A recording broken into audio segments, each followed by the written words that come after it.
एक समय की बात है, हरी भरी पहाड़ियों के बीच बसे एक छोटे से गांव में सिद्धार्थ नाम का एक युवक रहता था। सिद्धार्थ अपनी अतृप्त जिज्ञासा और जीवन के अर्थ और मानवीय पीड़ा को समझने की अटूट इच्छा के लिए जाने जाते थे। एक धूप भरी सुबह सिद्धार्थ ने जंगल में टहलने का फैसला किया। जैसे ही वह जंगल में गहराई तक गया, उसे एक शांत स्थान मिला जहां एक बुद्धिमान बूढ़ा व्यक्ति एक विशाल बोधि वृक्ष के नीचे बैठा था।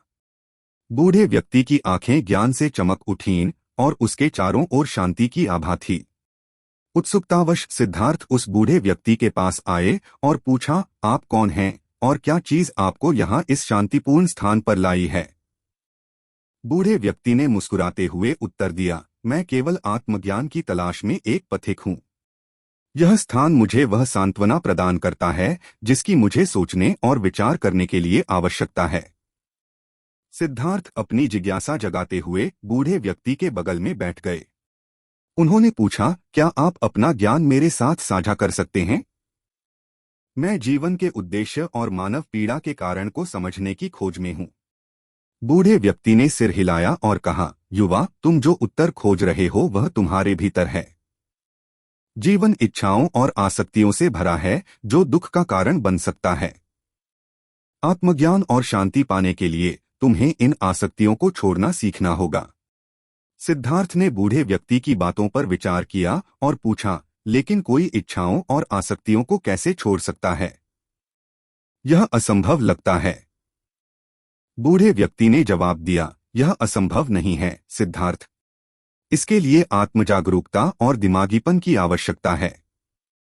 बिना निर्णय के अपने विचारों और भावनाओं का निरीक्षण करके शुरुआत करें।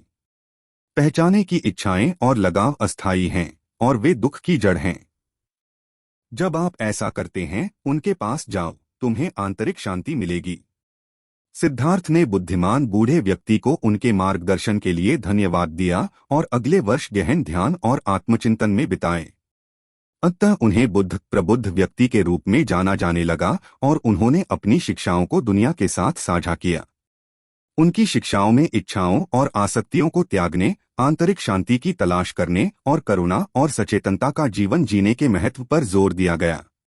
सिद्धार्थ की बुद्ध बनने की यात्रा की कहानी एक अनुस्मारक के रूप में कार्य करती है कि सच्चा ज्ञान और ज्ञान अक्सर भीतर से आता है।